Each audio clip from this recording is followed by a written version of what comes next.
Mr. Romantico.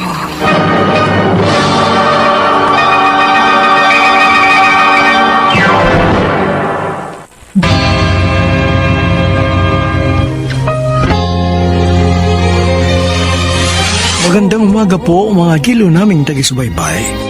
Narito na ang tampok na kasaysayan sa ating palatuntunan. Ang sulat ay padala ng isa nating tagapakinig. Dear Mr. Romantico, ako po si Melody ng Binangonan, Rizal. Ang pag-ibig daw ay isang sugal at hindi lang puso ang nakataya rito, kundi pati na rin ang dangal at kaluluwa. At paano ka babangon kung sakaling ikaw ay mabigo at matalo? Paano ka makababawi kung sakaling mawala ang pinakamamahal mo? Bakit ka nag-taxi? Nasaan ang kotse mo? Wala na akong kotse. Kaya nga, saan mo dinala, Denver? Nakahanap. Nakahanap? Paano nangyari yon? Nawala doon sa pinaradahan ko. Saan mo ba pinarada? Sa opisina? Hindi ron. Uy, saan nga? At paano nawala? Ang kulit mo, Melody. Ang dami mong tanong. O anong gusto mo? Manahimik na lang ako? Nung nawala yung aso natin, hinanap ko. Kotse pa kaya? Huwag mo nang hanapin dahil hindi mo na makikita. Denver, pwede ba tapatin mo ako? Ano ba talaga ang nangyari? Hindi ka ba marunong umintindi? Ang sabi ko, huwag mo na akong usisain. Dahil lalo lamang umiinit ang ulo ko. Ang sabihin mo, pinatalo mo sa sugal ang kotse. Nung nakaraang buwan, inubos mo na sa kasino ang isang kinsenas mong sahod. Tapos last week, nalaman ko, naka-close na ang iyong savings account. At ngayon, kotse naman. Denver, malala ka na. Eh, ano ba problema mo? Sa'yo ba ako humihingi ng pinasusugal ko? Ha? Pera ko yun. Wala kang pakialam doon. Pera natin. Dahil mag-asawa tayo. Ako kumakayod. Kaya ako rin ang napapagod. Hindi ikaw ang nahihirapan. Kaya huwag kang magrereklamo. Huwag mo sabihin yan. Ang totoo, hirap na nga ako. Labis na ako nag-aalala. Hindi na magandang nangyayari. Habang tumatagal, palala ka na ng palala. Natatakot na ako sa kahihinatnan ng mga ginagawa mo.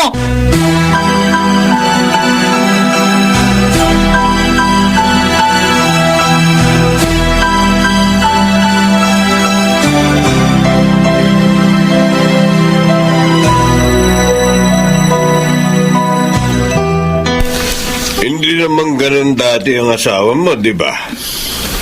Ano ba nangyari sa kanya? Tama ko yung sinabi niyo, Itay. Mabait at responsabling padre de pamilya si Denver. Pero bigla po siyang nagbago nung mapabarkada doon sa mga sugarol na kaibigan. Dati na siya nagsusugal. Nakakalaro ko pa nga siya sa tongis. Pero libangan lang niya yun. Yun na nga po ang problema. Masyado siyang nalibang. Nag-level up na yun dahil natuto na siya magkasino. Ba, hindi ko na gusto yan, anak. Baka dumating ang puntong pati kayong mag-ina, sugal niya. Ayun na nga po mismo ang ginagawa niya. Dahil parang kami na nga ni Angel yung nakataya sa masamang bisyong sumisira sa aming magandang pagsasama. Bago ka lumisan, sana'y maturuan mo.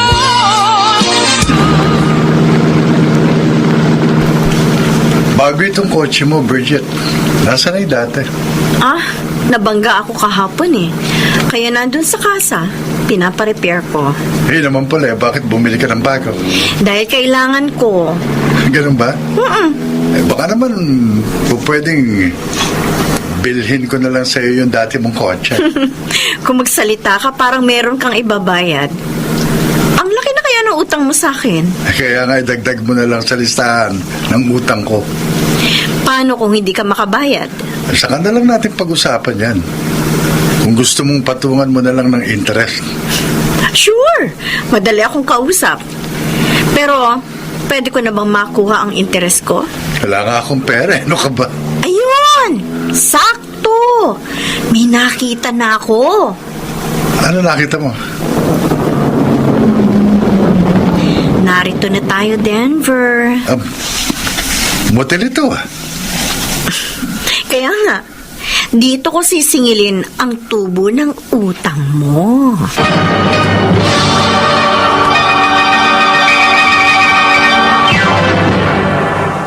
Mr. Romantiko. Bago ka lumisan, sana'y maturuan mo. Si Bridget ay isang bad influence, Mr. Romantico. Dahil siyang nagturo kay Denver na magkasino. At dahil marami siyang pera, kaya siyang nagpaluwal ng mga ipinatatalo ng aking asawa.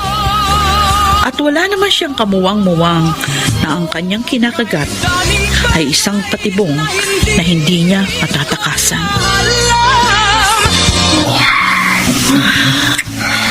Nakapapaliw ka, Bridget. Sige, Nakapapaliw ka. sige, Denver. Mabaliw ka. Nunurin mo ako ng iyong pagnanasa.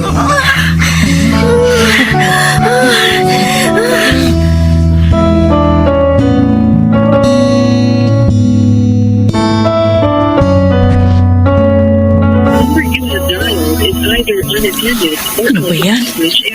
Kanina ko pa tinatawagan si Denver. Hindi ko makontak-kontak. Hindi rin nagre-reply sa mga text ko. Nag-aalas 2 na ng madaling araw. Ilang beses na rin siyang inabot ng 10 oras ng gabi. Pero ngayon lang siya hindi nagpaalam. Ay, no. Nahulog ang picture frame na nakasabit sa dingding. Nabasag ang frame ng wedding picture namin ni Denver. Bigla akong kinabahan. Oh my God. Ano kayang ibig sabihin nito? Mula nang makasama ka.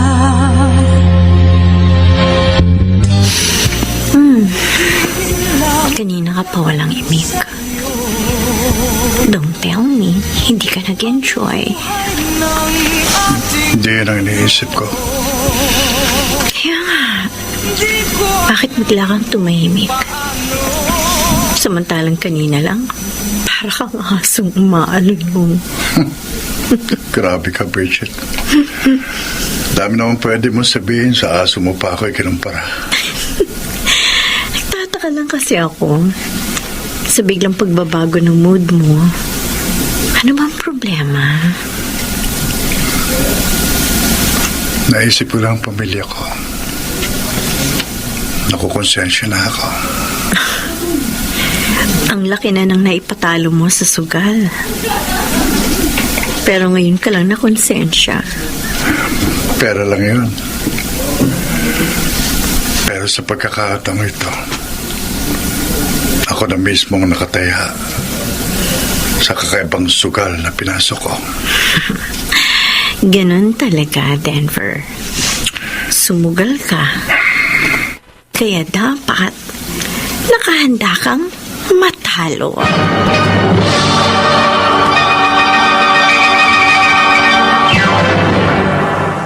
Mr. Romantiko. Bago ka lumisan, sana'y maturuan mo. 8 taon na kaming kasal ni Denver, Mr. Romantico. At naging maayos naman ang aming pagsasama sa mahabang panahon. Ito lang huling taon, naging komplikado ang aming sitwasyon. Hanggang sa tuluyan siyang mahulog kay Bridget, na tila isang kumunoy, na kung saan ang aking asawa ay unti-unting lumulubog at mukhang hindi na nakakaahon. Tulad ng lumuha at Mama, tulungan niyo naman ako. Hindi ako nagkulang sa pangaral at pagpapaalala sa anak ko. Umpisa pa lamang sa pagkabata, tinuruan ko na siya ng magandang asal. Naging matino naman siya. Ikaw mismo ang makapagpapatunay niyan. Pero malaki na po ang pinagbago ni Denver. Yun nga rin ang kinalulungkot ko dahil nalihis siya ng landas. Ano ngayon ang dapat natin gawin? Paano natin siya matutulungan? Kailangan siya muna mauna at magkusang tulungan ang kanyang sarili. Pero hindi ho yun ang nakikita ko. Habang tumatagal, lalo siyang nalululong sa sugal.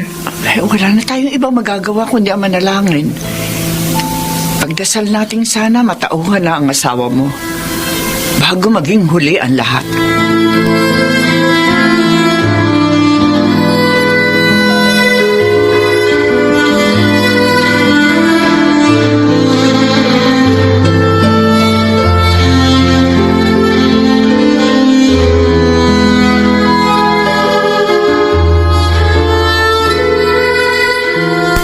Makababawi rin ako, Luis. Yan naman ang lagi mong sinasabi, Denver. Pero ano nangyari? Sa halip ng makabawi ka at makaahon, lalo kang nalubog. Panapanahon lang yan. Matatapos din ang kamalasan ko at malapit nang dumating ang swerte ko. Yan ang problema sa sugal eh. Mas maraming minamalas, kaya mas marami rin ang natatalo. Mananalo rin ako balang araw. Oh, marami nang namulubit na sirang buhay dahil sa ganyang pananaw. Kaya gumising ka na, Denver. Huwag mong hayaang mauwi sa isang bangungot ang iyong mga pangarap. Wala ka na. Alaunay medya na ng madaling araw. Wala pa rin si Denver. Sana naman kaya naligaw ang isang yun. Matawagan nga. Sana naman makonta ko na siya. Ayan, nagre-ring ang phone niya. Sana sagutin niya. Please, sumagot ka naman, Denver. Hello? Hello? Sino ka? Bakit ikaw ang sumagot ng phone?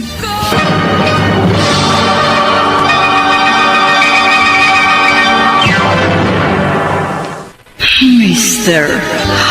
Romantico. Wala ka na. Mr. Romantico, sa buong panahon ng aming pagsasama, hindi pa nasangkot kahit kaninong babae si Denver. Kaya labis akong nabigla sa eksenang hindi ko inaasahan. At bakit nga ba ganun? Ni hindi man lang ako kinutuba na may ginagawang milagro ang asawa ko. At hindi ko lubos akalain merong ahas na makapapasok sa aming paraiso. At sino nga ba ang ahas na iyon? Laman ng bawat mong dasal. Sino ka? Bakit ikaw ang sumagot ng cellphone? Nasaan si Denver? Oh, I'm sorry. Wrong number ang tinawagan mo. Anong wrong number? Hindi ako maaaring magkamali dahil number ito ng asawa ko. Baka nagkamali ka lang ng pindot. Pwede ba wag mo kong gawin tanga? Umamin ka na. Kabit ka ba ng asawa ko? Pasensya na. Wala akong panahon makipagtalo sa'yo. Bye. Hello? Hello? Buisit. Naputo lang linya. Tatawagan ko ulit. Number you have dialed is either unattended or Naka-off na ang cellphone ni Denver. Airplane. Buisit na babaeng yun. Gagawin pa akong tanga. Obvious naman na nagsisinungaling. Malamang. Kirida siya ng asawa ko. Kailan pa, Denver? Kailan pa? Kailan mo pa ako niloloko? Hayop ka. At bakit? Bakit mo ito nagawa sa akin? Bago ka lumisan, sana'y maturuan mo. Bakit kasi sinagot mo yung tawag niya? Malay ko ba na asawa mo pala yun? Kahit sino pang tumawag, hindi ka dapat nakikialam. Paano ngayon yan? E di, nabisto na tayo ni Melody. Wala akong sinabi sa kanya dahil pinutol ko agad ang aming pag-uusap. Ang sabi ko, wrong number siya. At sa palagay mo ba, uubra ang ganong palusot? Tapos na, nangyari na. Kaya wag mo na akong sisihin. Ngayon pa lang ha, dapat magkaliwanagan na tayo. Kung ano man ang namamagitan sa atin, wala yung personalan. Napipilitan lang ako dahil ginigipit mo ako. Kunwari ka pa. Gustong-gusto mo rin naman. Pinararaos ko lang yung init ng ating mga katawan. Hanggang doon lang yun. Alam ko yon, Denver. Kahit pa saang langit tayo makarating, at the end of the day, pamilya pa rin ang pipiliin mo. Dahil yun ang mas matimbang sa'yo. Mabuti naman at alam mo. Kaya huwag kang umasa na ipagpapalit ko sa'yo ang aking asawa at anak.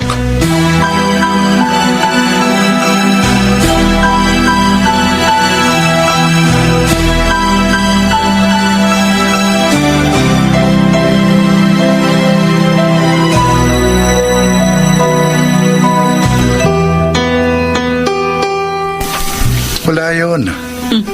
Nasa inuman lang kami at marami kami. Kaya huwag kang mag-isip ng kung ano-ano.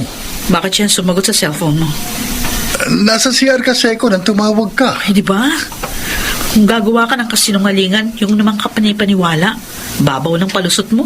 Di kung ayaw mo maniwala, edi wag. Hindi ko na problema yun. Please, Denver. Huwag ka nang magsinungaling. Sabihin mong totoo. Sino ba talagang babaeng yun? Sabi ko naman sa'yo, wala yun. Hindi yun big deal. Ikaw lang ang nagpapalaki ng issue. Pero, Shut up! Tama na. Tumigil ka na. Naririndi na ako sa'yo.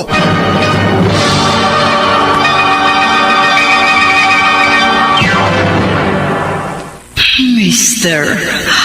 Romantico. Bago ka lumisan, Hindi ako tanga, Mr. Romantico. Kaya alam kong nagsisinungaling si Denver. Ganun pa man, hindi ko na pinalawig pa ang aming pagtatalo at baka humantong lang yun sa mas malaking sigalot. Sinikap kong pakalmahin ang aking sarili. Subalit, paano nga ba ako matatahimik kung patuloy na sumisigaw ang aking nababalisang damdamin? at sa'yo ay Sa bagay, wala pa naman akong matibay na ebidensya dahil hanggang hinala at pagdududa lang ako. Pero paano kung totoo ang kutob ko? Yung perang ipinatalo niya sa sugal, pwede pa niyang mabawi sa ibang paraan. Pero paano kung si Denver nang mawala sa akin? Kaya kong magtiis at mabuhay ng walang asawa. Pero paano naman ang anak ko? Hindi ko maaatiim na mawalan siya ng ama. O Diyos ko, huwag niyo naman pong ipahintulot na magkatotoo ang pinangangambahan ko. Mami? Bakit po kayo umiiyak? Ha? Ay, hindi anak. Napuwing lang ako, hindi ako maiyak. Kanina ko po kayo pinagmamasdan. Para pong marami kayong iniisip. At nagsasalita po kayong mag-isa. Okay lang ako. Huwag mo kong alalahanin. Narinig ko po kanina. Nag-aaway kayo ni Daddy. Normal lang yun, anak. Siyempre nagkakaroon din kami ng hindi pagkakaintindihan ng daddy mo. Basta, Mami. Love ko po kayo ni Daddy. At ayoko po nakikita kayong nag-aaway. Pangako, anak.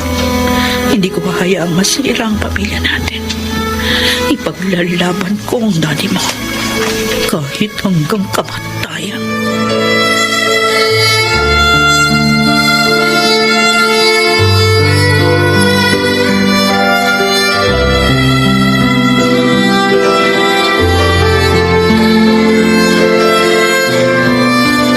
Denver, pang big time ang beer house na ito. Mukhang paldo ka ngayon. Sinuwerte ka siguro, no? Magkano ba panalo mo? Malas ka eh. Talo ko ng 50,000. Ibang klase ka rin, ha? Natalo ka na nga, pero parang nagdidiwang ka pa ng bonggang-bongga. Dito lang kasi ako pwedeng bumawi eh. O saan ka naman kumuha ng pondo? May financial ako. At para siyang ATM. Pwede akong mag-withdraw anumang oras na gustuin ko. Sino? Si Bridget? At ano naman ang kapalit? Ano pa? Eh di ang kapugian ko. Denver, binabalaan kita. Huwag ka masyadong kampante dahil baka dumating ang araw. Hindi lang katawan mong maging pambayad. Baka singilin na rin niya ang puso't kaluluwa mo. Wala muna ako may bibigay sa'yo hanggang sa katapusan ng buwang ito. Bakit? Anong problema? Sumobra ka na sa limit. Binibigyan mo na ako ng limit? May negosyo ako minimaintain. At kung pagbibigyan ko ang lahat ng lungo mo, sigurado mababankrupt ako. At kapag wala na akong pera, siguradong bibitiw ka na sa akin. Kaya hindi ko hahayaang mangyari yun. Baka nakakalimutan mo. Ikaw ang nagturo sa akin magkasino. At ikaw rin mismo nagbibigay sa akin ng ipinasusugal ko. Ang kaso nga, sumusobra ka na. Kaya konting hinay naman. Sige. Ikaw ang bahala. Kapag nakakita ako ng ibang financer, sorry ka na lang. Bakit? Sa palagay mo, pakakawalan kita ng gano'n na lang? Malaki ng investment ko sa'yo. Kaya hindi kita bibitawan hanggat hindi mo nababayaran ng lahat ng utang mo sa akin.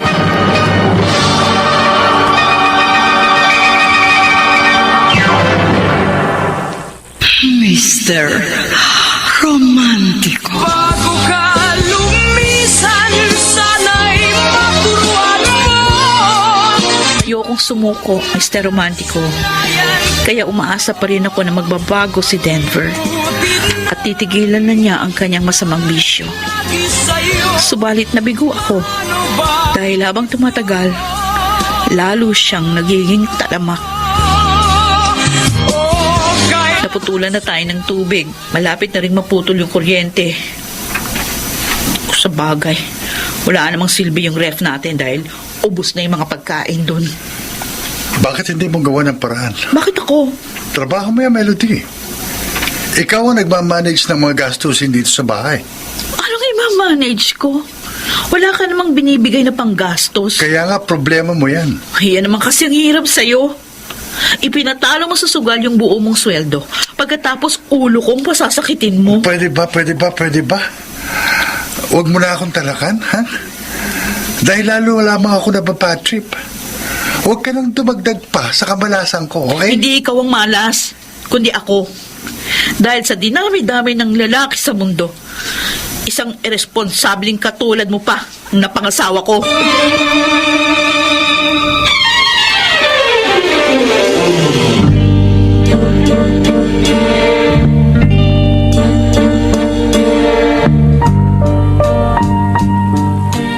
Tay, pwede ho ba? Dito muna kami ni Angel kahit na ilang araw lang. Bakit? Anong pinag-awayan niyo ni Denver? Katulad pa rin ng dati, yung pagiging sugarol niya. Hindi pa rin ba siya tumitigil sa kanyang masamang bisyo? Mas malala pa nga ho ngayon. Wala na ho yung pag-asa. Para din kasing droga ang sugal eh. Nakaka-addict. Kaya nga po, para na nga siyang addict, drug addict na pabigat at sakit ng ulo. Ano kaya kung makapag-iwalay ka na sa kanya? Sa palagay niyo ba, yun yung tamang solusyon? Pansamantala lang naman. Kapag tumilo na siya, edi saka ka na lang bumalik sa kanya.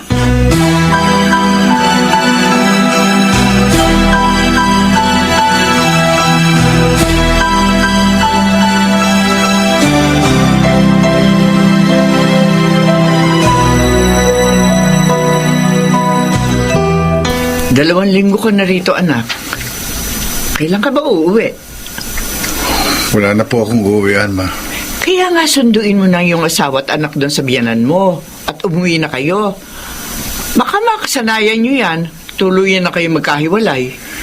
Yun nga po ang problema eh. Wala na kaming uuwian. Ano ibig mong sabihin? Hindi kita maintindihan. Yung bahay ho namin, nakasanla na sa bangko. Ha? Bakit? Huwag mo sabihin nagawa mo yon dahil wala ka nang ipangtusto sa pagsusugal mo.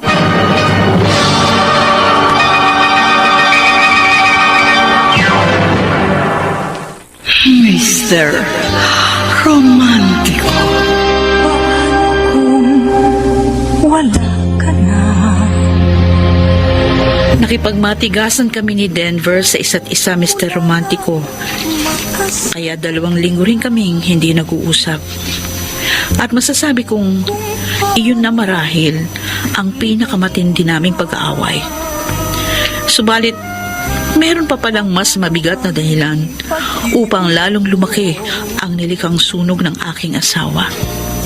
At nangangamba akong tuluyang matutupok ng apoy ang aming relasyon. Ang buhay ng ating Hindi pa ba tayo pwedeng umuwi, Denver? Huwag muna ngayon. Dito muna kayo ni Angel. Dahil may ayusin pa akong problema. Anong problema? Huwag mo nang alamin. Kaya ko nang mag-isa yan. Mag-asawa tayo. Problema mo, problema ko na rin. Gusto kitang damayan at tulungan. Pero paano ko magagawa yun? Kung maglilihim ka sa akin. Ayoko nang dagdagan pa ang sakit ng ulo mo. Si Angel na lang ang pagtuunan mo ng pansin. Lalo lang sasakit ang ulo ko sa kaiisip ng bagay na hindi ko naman alam kung ano. Kaya nga huwag mo nang alamin. Kaya ko tong mag-isa. Magtiwala ka sa akin. Ikaw ang walang tiwala sa akin. Dahil ayaw mong sabihin kung ano talagang nangyayari sa'yo. Mag-aaway na naman ba tayo? Yan bang gusto mo, Melody? Paiiralin mo ba ang tigas ng ulo? Okay. Fine. Bahala ka. Hindi na ako makikipagtalo sa'yo. paano kung wala ka na? Hayaan mo na lang siya sa problema niya. May sarili ka ring alalahanin. Yun na nga po, Itay. Nadagdagan lang ang mga bagay na inaalala ko. Wala siyang pakialam sa nararamdaman mo. Kaya wag mo rin siyang pakialaman. Hindi naman po pwedeng ganon, Itay. Asawa ko si Denver. Apektado po ako sa lahat ng bagay na gagawin niya. Ang kaso nga, gusto niyang magsarili. Ayaw kanyang isama. Ay di pabayaan mo siya magdusang mag-isa.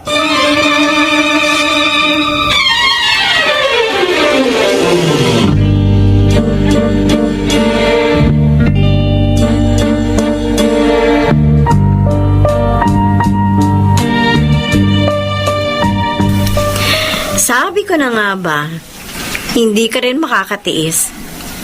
Lalapit ka rin sa akin. Wala na kasi kung ibang malalapitan. Bakit? Wala ka bang nakitang bagong financier na tutubos ng bahay mo? Paano mo nalaman? Minamanmanan ko ang mga kilos mo, kaya alam ko ang mga nangyayari sa'yo. Ganon. Under surveillance pala ako. Siyempre, alam mo namang sa'yo lang nakafocus ang aking paningin. Don't worry.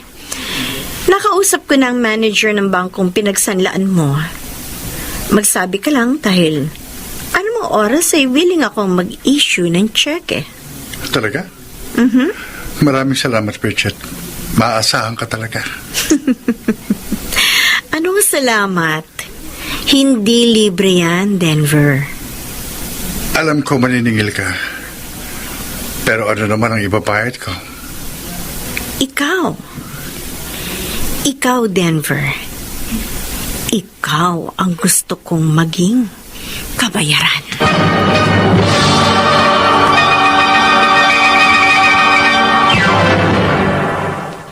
Mr. Romantiko. Paano kung wala ka na? Ano ka mo? Pakiulit nga yung sinabi mo. Hindi mo ba ako narinig? Ang sabi ko, ikaw ang magiging kabayaran ng lahat. Makailang ulit ko nang ibinayad ang sarili ko, hindi ba? Kaya kung tutusin, may sukli pa ako. Hindi mo kasi ako naiintindihan, Denver. Linawin mo kasi. Ano ba talaga ang gusto mo mangyari? Sa bahay ka na uuwi. Dahil magsasama na tayo. Ano? Gusto mong iwan ko ang pamilya ko at sumama sa'yo? Masyado naman yatang malaki ang hinihingi mong kabayaran. Sinabi ko bang iwan mo ang pamilya mo? Hindi mo yung kailangan gawin. Pero paano nga mangyayaring gusto mo? Paano tayo magsasama nang hindi ko iiwan ang pamilya ko? Mag-resign ka sa trabaho mo. Yung oras na gugugulin mo sa opisina, sa akin mo ilalaan. Huwag kang mag-alala. Dahil susweldohan kita ng doble sa kinikita mo. Wow! Ang galing mong mag-isip, Bridget. Ibang klase ka. Pero, ano ngayon ang tawag sa magiging position ko sa trabahong gusto mong ipagawa? Husband for rent? Wala akong pakialam kung ano ang gusto mong itawag doon. Basta ang mahalaga sa akin, mabigyan mo ako ng sapat na panahon. Atensyon. At kahit konting pagmamahal. Nabili mo na ang katawan ko. Pati pa naman puso. Gusto mo ring bilhin? Kung po pwede nga lang, bakit hindi? Kaya sige, sabihin mo. Name your price. Magkano ang pag-ibig mo? Imposible yan sinasabi mo. Malabang mangyari dahil isa yung malaking katarantaduhan. Hindi kita pipilitin, Denver. Desisyon mo yan. Kaya pag-isipan mong mabuti. Pero kung tatanggihan mo ang proposal ko, may utang ka pa rin sa akin. At sisingilin kita hanggang sa huling sentimo sa lahat ng nagastos ko sa'yo.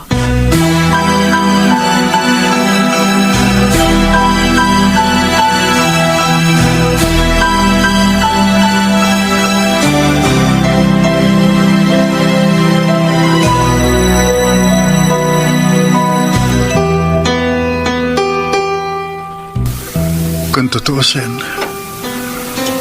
pabor sa akin ang proposal ni Bridget.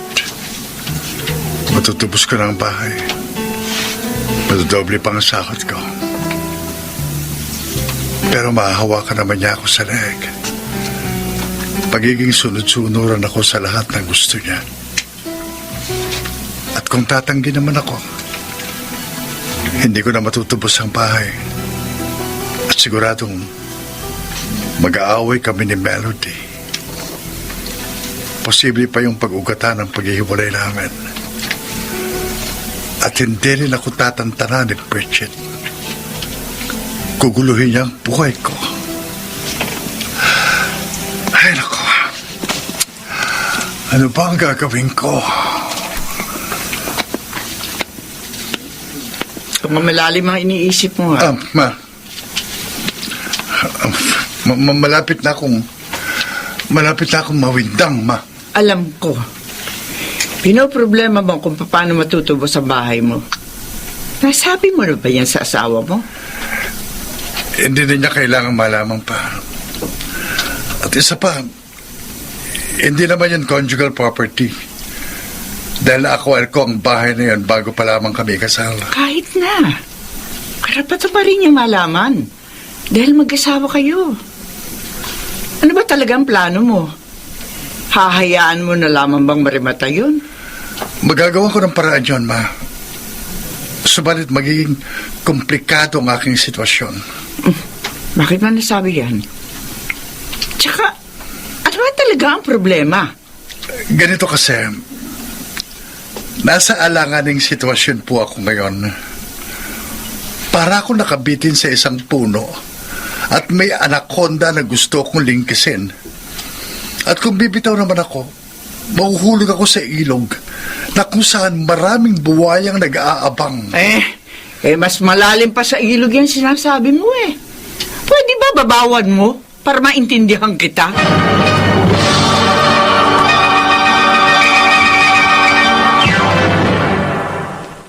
Mr.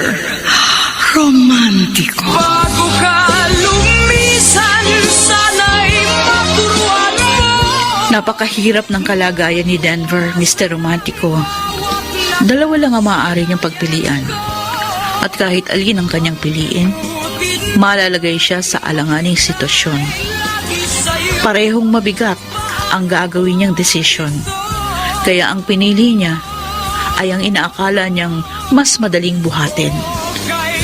Tinanggap niya ang proposal ni Bridget at lingid sa aking kaalaman ang kanilang naging kasunduan.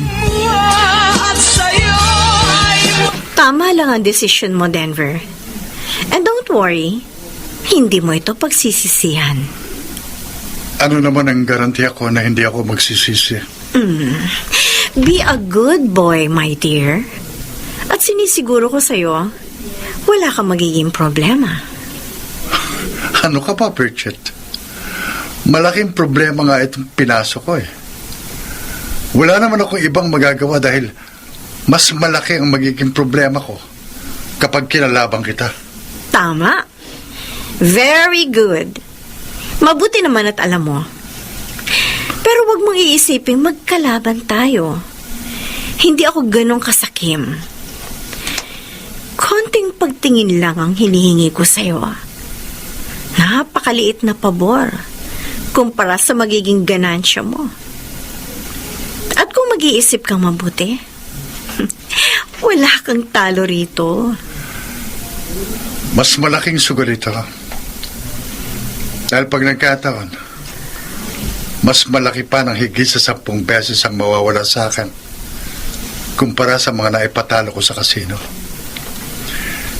Hindi perang nakataya rito, kundi dangal, puso at kaluluwa. Pareho lamang tayong sumusugal, Denver. Kaya good luck na lang sa ating dalawa. Galingan na lang natin ang paglalaro upang pareho tayong manalo.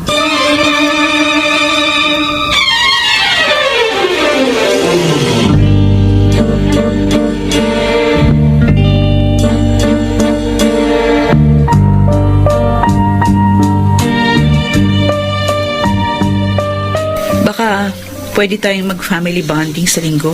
Kasama natin si Itay. Hindi pwede, may pasok ako. Holiday. May pasok ka. Kailangan ko mag-overtime. Marami akong utang na dapat bayaran. Ang pagkakaalam ko, sarado ang opisina ninyo pag-araw ng linggo. Nag-resign ako ron. May iba na ako employer at mas malaki ang sahod ko. Bakit ngayon mo lang sinabi sa akin? Saan ka ba nagtatrabaho ngayon? Huwag mo na alamin. Eto na naman kami. Sinusolo na naman niya. Melody, kung ayaw mo ng away, makinig ka na lang sa akin. Huwag ka nang mag-usisa. Bago ka lumisan, sana'y maturuan mo. Matagal na kaming hindi nagkakausap ni Denver.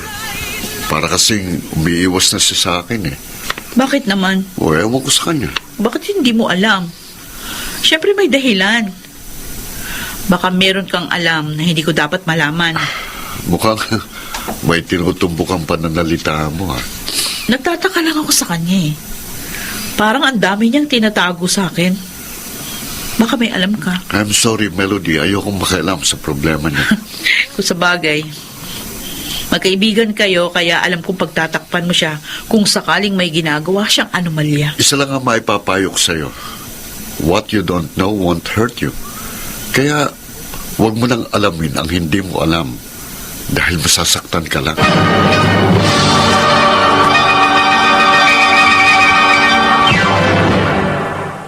Mr.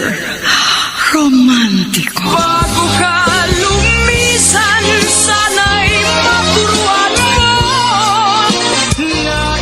Mr. Romantico, bagamat walang direktang sinabi sa akin ng kaibigan ni Denver, malinaw ang mensaheng gusto niyang iparating. Tunay ngang may inililihim sa akin ang aking asawa. Kaya naman, lalo akong naging curious na malaman ang isang bagay na alam kong yuyurak sa aking puso. Inihanda ko na ang sarili kong masaktan kesa naman mabaliw ako dahil sa sobrang pag-iisip. Umuwi ba sa araw-araw? Anong oras? Opo, Itay. Palagi po siyang umuwi. Yung pinaka-late niyang uwi, 10:00 ng gabi. Pero kadalasan, 8:00 pa lang ng gabi, nasa bahay na siya. Wala ka ba napapansin kakaiba sa mga ikinikilos niya? Wala naman po. Pero, may mga pagkakataon nakikita ko siya na tulala Oh, at malalim ang iniisip. hindi ka ba nag-uusisa? Tuwing tatanungin ko naman siya, Laging sinasabi, pagod at wala sa kondisyon. Magmatiyag ka na lang. At lagi kang magtanong sa mga ginagawa niya araw-araw. Tatandaan mong lahat ang mga sinasabi niya. At ikaw na mismo ang makapapansin kung nagsisinungaling siya.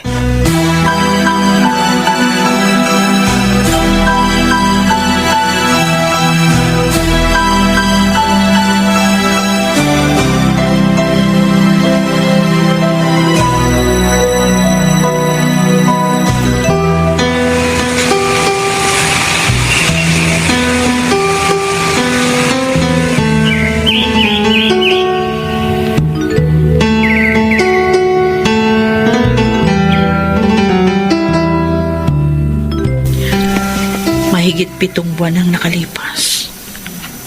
Pero wala naman akong napansin na kakaiba sa mga kinikilos ni Denver. At mukhang normal ng lahat. Dahil tuluyan na siya nagbago. Hindi na siya nagsusugal.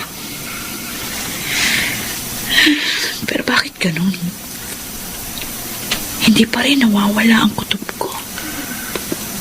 Melody? Malalim ng gabi. Bakit hindi ka pa natutulog? Gising ka pa pala. Oo. Kanina pa kita pinagpamastan habang nakaupo ka dyan sa kama. Patulog ka na. Di pa ako inaantok. Ano ba ang gumugulo sa isip mo? Wala. Walang ano man ito. Huwag mo kong intindihin. Okay. Bahala ka. Tutulog na ako. Good night. Good night. Mukhang okay naman ang lahat. Siguro, ako lang ang nag-iisip ng hindi maganda. Kaya ako rin mismong tumatakot sa sarili ko.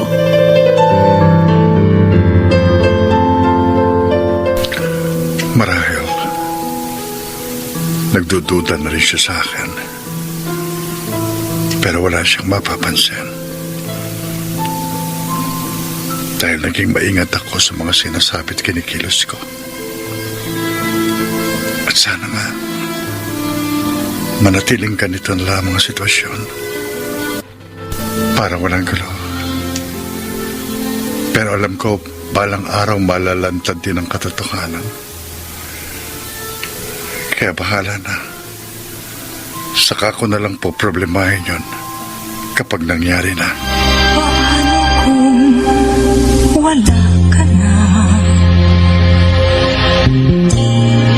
Kanina pa kitang napapansin.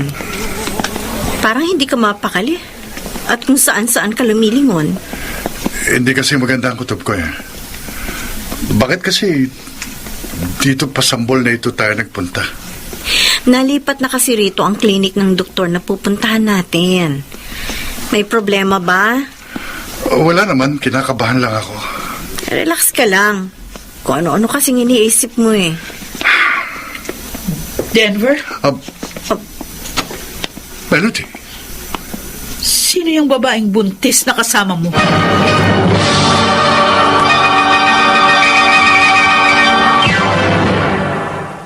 Mr. Romantico. Wala ka na. Dear Mr. Romantico, naging mabilis ang sunod na pangyayari. Hindi na nagawang magpaliwanag ni Denver dahil bigla ko ring nilisan ang lugar na yon.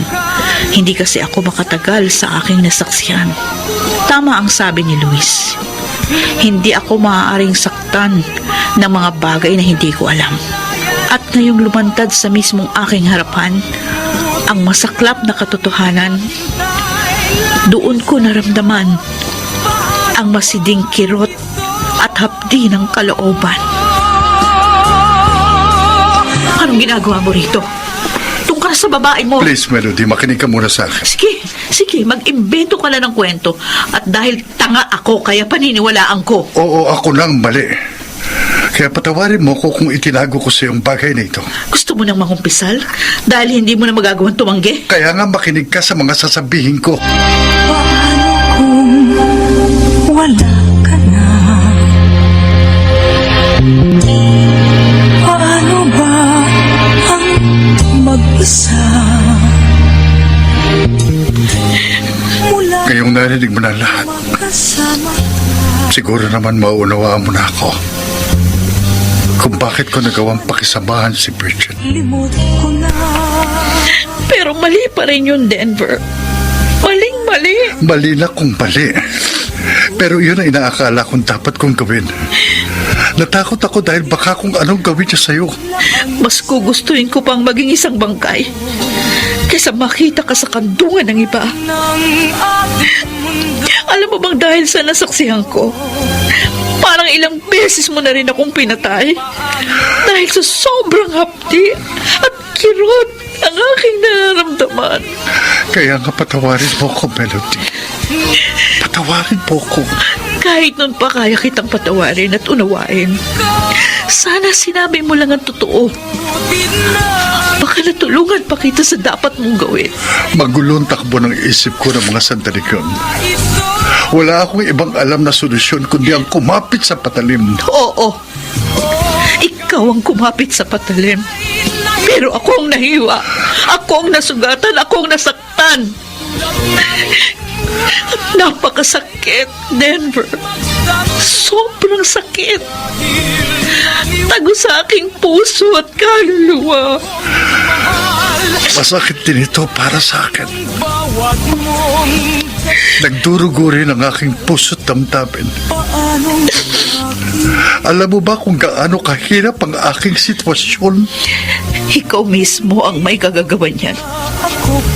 Dahil ikaw ang nagsadlak sa sarili mo sa komplikadong kalagayan. Dahil kailangan kong sumugal. Oo. Ikaw ang sumugal. Pero akong natalo. Kahit sa umpisa pa lang, wala na akong kalaban-laban. Kaya magdiwang ka. Dahil ikaw ang nagwagi. Nagkakamali ka, Melody. Dahil mas malaki ang natalo sa akin. Isa rin akong bigo at talunan. Paano ba ito? Nasaan na po si Daddy? Babalik pa po ba siya? Ewan ko. Di ko alam. Ngayon palang sanayin mo ng sarili mo na wala siya. Bakit po? Ano po ang nangyari? Narinig ko po ang pag-uusap ninyo kanina.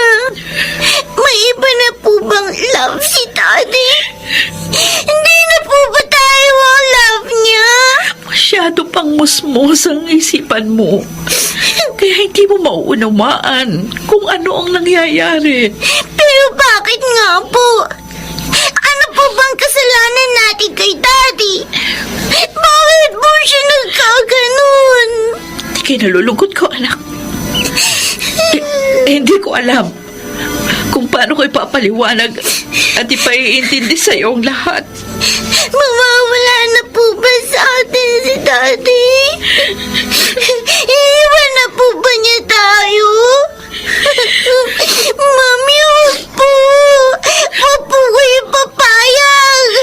Mahal na mahal ko po si Daddy. Ayoko po mawala siya. Ayoko po siya mapalayo sa atin. Ayoko rin mangyari na, anak. Dahil mahal na mahal ko rin ang daddy mo. Kaya nga po, huwag po kayo papayag. Huwag po ninyong hayaang mawala siya sa atin.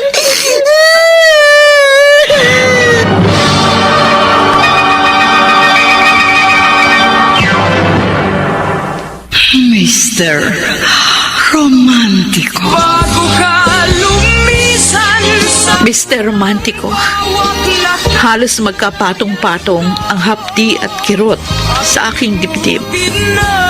Dahil ang anak namin ang labis na naapektuhan.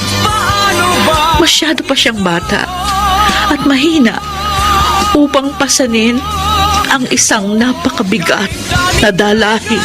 na hindi ko na alam. Nakita mo lang naging bunga ng kaibangan mo. Bakit ba ako sinisisi mo? Dahil ikaw ang may pakana at may kagustuhan nito. Bakit, Denver? Naging sakim ba ako? Naging maramot ba ako? Ginulo ko ba ang pamilya mo? Hindi naman, hindi ba? Naging patas ako. At nakita mo kung paano ako makisama. Natuto ako lumagay sa dapat kong kalagyan. Yan ba ay pinagmamalaki mong kalagayan? Ang maging kirida? Ang maging kahati at kaagaw ng tunay kong pamilya? Kahit kailan, hindi ko tinangkang agawin ka sa iyong mag-ina. Wala akong inagaw na panahon at atensyon dahil binayaran ko ang lahat ng yon. Sa akin galing ang ipinantutos-tos mo sa kanila. Hindi mo dinukot sa sarili mong bulsa ang pinapakain mo sa kanila. Kaya sinusumbat mo yon. Ganun ba? Hindi kita sinusumbatan. Ipinagtatanggol ko lang ang sarili ko. At hindi lang salapi ang ipinagkaloob ko sa'yo. Naglaan din ako ng panahon, kalinga at atensyon para sa'yo. Wala lang ba sa'yo lahat ng yon? Hindi mo ba naramdaman kung gaano kita kamahal? Oo. Hindi ako manhid. At aaminin ko, kahit papano napamahal ka na rin sa akin. Pero mas matimbang pa rin sa akin ang pamilya ko. Hindi naman issue ang bagay na yan. Dahil sa umpisa pa lang, alam ko na yon. Alam mo ba, labis na ako nangangamba? Dahil baka dumating ang puntong kailangan mamili ka sa amin. At pareho nating alam na hindi ako ang pipiliin mo. Kaya nga eh. Dapat sa umpisa pa lang, hindi mo na iginiit ang gusto mo. Dahil magdudulot lang yun ng malaking gulo. At iyon mismo ang sitwasyon natin ngayon. At kasalanan mo ito, Bridget. Kung isang krimen ang mahalin ka, edi sige. Guilty na ako. Isa na akong kriminal. Tama ka. Ikaw ang kriminal at ako ang biktima. Bakit, Denver? Ikaw lang ba ang nahihirapan? Ikaw lang ba ang nasasaktan? Ikaw lang ba ang may puso? Ikaw lang ba ang may karapatang magmahal? Tao rin akong katulad mo. Kaya may puso rin akong marunong magmahal. Nahihirapan din ako. Nasasaktan. Bago ka lumisan, sana'y mapuruan mo. Yan na nga ba ang sinasabi ko? Hindi ka man lang ba nakahalata? Napakatanga mo naman. Itay, napakaayos kasi ng pakikitungo niya sa akin. At malaki ang pinagbago niya dahil matino na siya. Kaya naging kampante ako. Oh, ganyan ba ang sinasabi mo matino? Ang magkaroon ng karida? Magaling siya magtago. Kaya hindi ko natunugan. Ano ngayon ang gagawin mo? Hahayaan mo ba mapunta ang asawa mo sa kanyang karida? Wala naman ako magagawa. Kung siyang pipiliin ni Denver. Huwag kang papayag. Ikaw ang legal na asawa. Kaya ipaglaban mo ang iyong karapatan.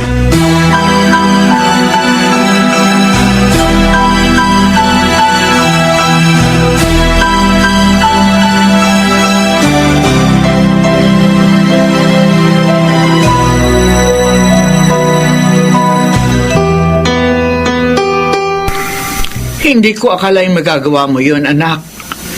Akala ko pa naman maayos na ang lahat dahil yun ang nakikita ko. Patawarin niyo ako, Mama. Kung pati sa inyo naglihim ako. Oh, nung ngayon ang binabalak mo? Hindi ko po alam.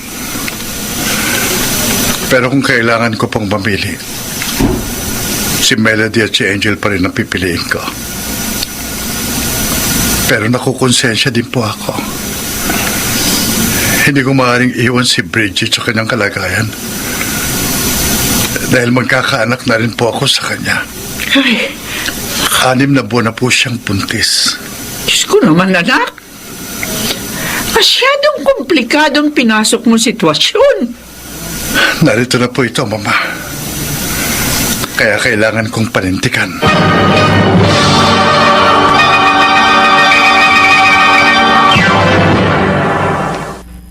Mr. Romántico. Bago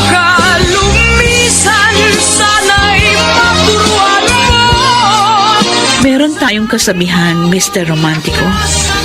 Hindi raw tayo maaring mamangka sa dalawang ilog.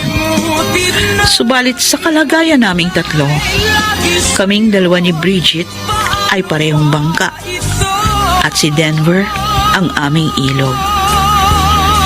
Kaya ang mabigat na katanungan, aling bangka ang itataob at ilulubog ng ilog?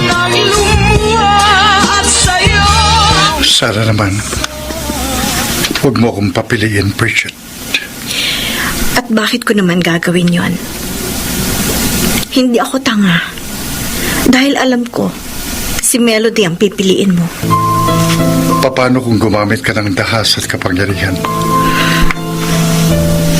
Hanggang ngayon ba naman ganyan pa rin kasama ang tingin mo sa akin? Kung yon ang binabala ko, edi sana noon ko pa ginawa. Salamat naman kung gano'n. Kontento na ako sa kasalukuyan nating sitwasyon. Hindi na ako maghahangad pa ng higit pa doon. Kahit pa alam kong meron na akong karapatang mag-demand dahil magkakaanak na tayo. Huwag kang mag-alala. Hindi ko tatakasan ang obligasyon ko. Dapat lang, Denver. Dahil kung babaliwalain mo ako, matututo talaga akong gumamit ng dahas at kapangyarihan. Kita mo na? Binabalaan mo na naman ako. Dahil natatakot ako, Denver. Hindi ko kakayanin kung mawawala ka sa akin.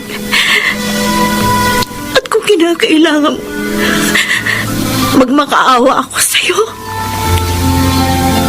Gagawin ko yun. Magagawa mo yun. Oo. Nakahanda akong lamunin ng pride ko. Dahil mahal kita. At hindi lang yan para sa'yo. Kundi para na rin sa magiging anak natin.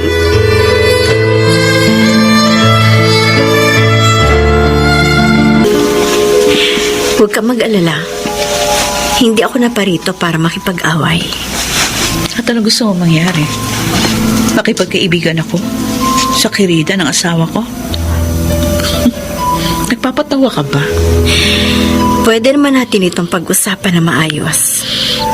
Ano naman ang pag-uusapan natin? Sige. Sabihin mo kung ano talaga ang pakay mo. Bago ang lahat, humihingi ako ng kapatawaran sa nagawa kong kasalanan. Alam ko naman ang aking kahibangan ang naging punot dulo ng komplikado nating sitwasyon. Mabuti naman at alam mo, ikaw ang may kasalanan. Kaya dapat, ikaw lang ang nagdudusa. Pero pati kami ng anak ko nadamay. Kaya nga ako nagpapakumbabang lumapit sa'yo. Magkakaanak na rin ako. Kaya naiintindihan ko ang sitwasyon mo. Siyempre, ayoko ring maapi ang anak ko. Ano ngayon ang gusto mo mangyari? Baka po pwedeng manatili na lang tayo sa ganitong sitwasyon. Gusto mong paghatian natin si Denver? Ano palagay mo sa asawa ko? Tinapay? Tao siya at hindi pagkain. Hindi siya ice cream na pareho nating didilaan. Hindi ka ba nandidiri na ang kinakain mo nilalawayan ng iba? May karapatan din ako kay Denver. Bridget, hindi makitid ang isip ko. Kaya hindi ko ipagkakait ang karapatan ng anak mo. Pero, yung karapatan natin sa kanya, ibang usapan na yun. Hindi natin siya pwedeng paghatian. Si Denver ang magpapasya kung sino sa ating dalawa ang pakikisamahan niya.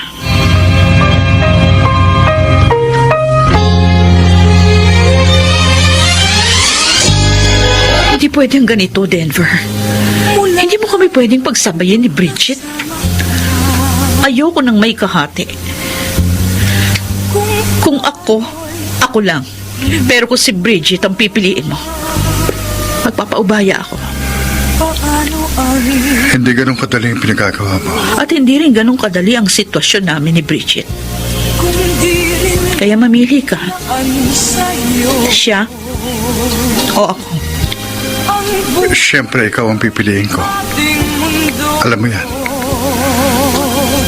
Pero alam mo naman ang kalagayan niya. Hindi ko siya basta pwedeng iwan. Ano ngayon ang balak mo? Katulad ng dati? Akin ka sa gabi.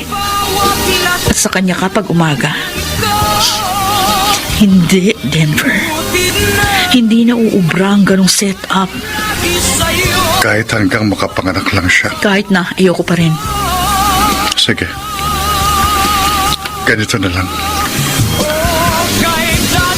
Sa kanya muna ako. Hanggang sa makapanganak na siya. At pagkatapos, iyo na ako.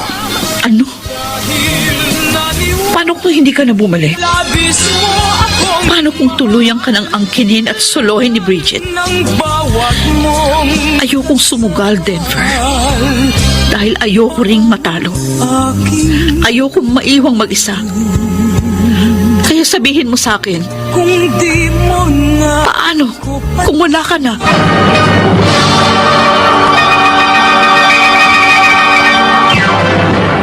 Mr. Romantiko. Mr. Romantiko, hindi nagawang magpasya ni Denver ng mga sandaling yun dahil iyon ang hinihingi ng pagkakataon. At kahit labag sa aking kalooban, ako'y napilitang pumayag na manatili ang dating setup hanggang sa makapanganak si Bridget. Mahirap mang gawin. Kailangang magpasya ang aking asawa. At natuwa ako dahil ako ang kanyang pinili. Hindi ako naging maramot dahil pinayagan ko pa rin maglaan ng panahon si Denver sa mag-ina ni Bridget sa kondisyong hindi na sila maaaring magsiping. Sa paglipas ng panahon, naging magkaibigan na rin kami ni Bridget at pare-pareho kaming namumuhay ng tahimik. Hanggang dito na lamang, Mr. Romantiko, at maraming salamat sa pagbibigay daan mo sa aking liham.